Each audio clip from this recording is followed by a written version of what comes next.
Obama and the other statists. Have you noticed capitalism must perform perfectly? Nobody should fail. There should be no setbacks.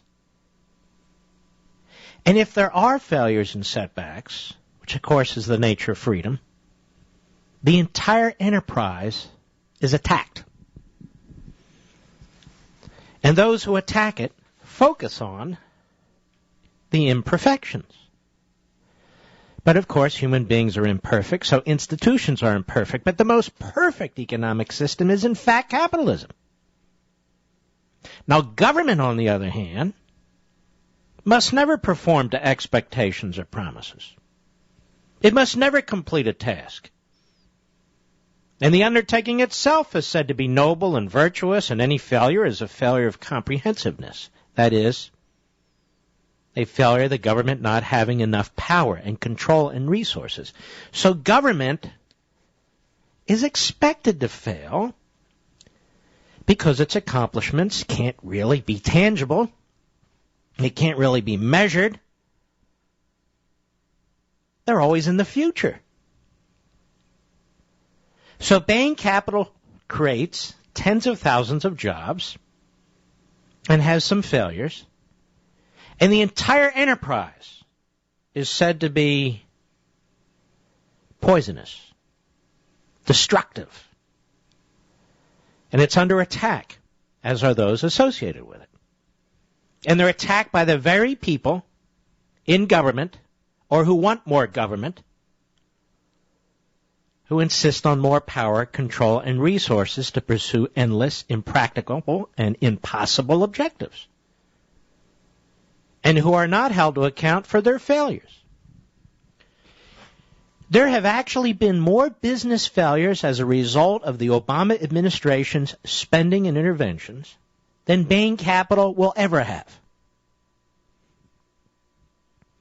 There are more unemployed, more people underemployed, more people holding temporary jobs who want to hold permanent jobs as a result of Obama's policies than Bain Capital could ever create. And Bain Capital is using private capital. The federal government, the Obama administration, is using your capital. So they take money from you, a successful person, who contributes something to society through their private sector, and they create monuments to themselves which ultimately fail. Now, how do we know these things fail? They tell us they fail. We have government trustees in charge of these entitlements. Every damn one of them is unsustainable. How do we know? They tell us they're unsustainable. We know the training programs don't work. How do we know? Because they keep creating more of them. We know their housing programs don't work. How? Because they keep creating more of them. And I could go on, because there's no end to government and its promises. And yet government fails endlessly. Government, when we're talking about the kind of federal government we have, not the kind of federal government set forth in the Constitution, this kind of government, this kind of a utopian enterprise, is a failure from beginning to end, whenever it ends. But if you're in the private sector and you're an investor, or you're a small business person, or even you're an employee, you're never allowed to fail. Because if you do, it is said that you expose the failure of the entire enterprise. So if you invest in 10 small businesses, and you make them 10 medium or big businesses, but you invest in 2 that fail, you're against employees. You're against the little guy. You're against the middle class. You're a ripoff. You're raping society. You're a profiteer. That's how Obama and his ilk play us. And it's been going on and on. And so apparently we need Cory Booker to straighten us out. I don't care what the mayor of Newark has to say about this or anything else, as a matter of fact. We can think for ourselves. It's nice that he said what he said, but so what? Now, if this election turns out to be a debate over Bain Capital, we're going to lose. And we're going to lose badly. Because the vast majority of our fellow citizens don't know what Bain Capital is, and they don't give a damn about Bain Capital. But Obama's trying to use it to paint Romney as a super rich, disconnected, selfish capitalist. And we're spending 3 days saying, no, he's not. Listen to Cory Booker. Now, it seems to me when we have the worst president in modern American history who's done more damage to this country, to the rule of law and the Constitution, to our economy, to our fellow citizens than any president I can think of, seems to me we have a lot of political ammo that we should be firing in the other direction. And we're not. And we don't have to make things up. We don't need to bring a mayor in of a failed small city to tell us that we're right. The American people are experiencing what Obama's doing. They're experiencing it. I think I saw a poll today where people like Obama more than they like Romney. Did I see something like that? And then I think about Romney and Rove and the others who say take, Reverend Wright off the table and all the rest of this off the table. So we take these things off the table. That's a phrase. It's a bizarre phrase. Take them off the table. Because we're only allowed to defend Bain Capital. We're not allowed to dirty up the candidate. No, they're allowed to dirty up our candidate. In fact, they're allowed to dirty us up. Tea Party activists, conservatives, Republicans, they can say whatever they want about us. Racist, homophobic, rich, and go on, trying to create caricatures of each and every one of us. Tens and tens of millions of us. But don't say anything, even if it's truthful, about Obama. We're going to run the campaign on the high road. I don't buy this. We run it on all roads. We need to win this campaign. The Romney supporters,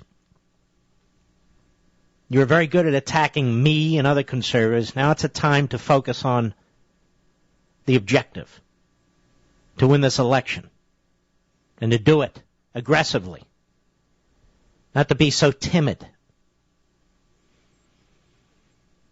And that's the point. How hard is it to make a 10-minute statement? And if Romney made it, he'd get all kinds of attention rather than a spokesman and issuing statements. Making a statement. In the flesh. Educating Obama and his ilk about capitalism versus big government.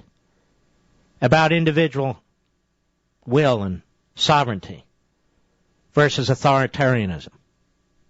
About private property rights versus big bloated bureaucracies who misspend money. How hard is this? It's not hard at all. Which is why Ronald Reagan whipped Jimmy Carter and Mondale, because he could explain these things in plain English, persuasively, because he understood them, could do so confidently. Capitalism is the greatest economic system on the face of the earth because it respects the individual and it rewards creativity, inventions, productivity. In other words, it rewards an individual who seeks opportunity and embraces life. And that's the point. It's the freest of the economic systems. Individual liberty and capitalism, or free market capitalism, if you will, are inextricably linked. Because they both respect private property rights. You listen to these fly-by-night politicians today, Joe Biden, Barack Obama, and the rest of them. They have no respect for the individual. They have no respect for what the individual creates. They talk in generalities. They talk in platitudes about fairness, about redistributing wealth. If somebody works hard 18 hours a day, is away from their family, who they love very much, raises money through equity in their own mortgage, through family members and friends, starts a small business or invents something that people want, and it becomes very profitable, under what moral sense of any kind do we step in and say, you have enough, and we want to give that to somebody else or a portion of it? Even putting aside the Constitution, under what moral argument do you steal what that man or woman has created? Do you steal from them and give it to somebody else simply because somebody else exists? Do you think these politicians are acting out of goodwill? Do you think they're noble? Do you think they're virtuous? No. They're manipulative. They're serial liars. They're control freaks.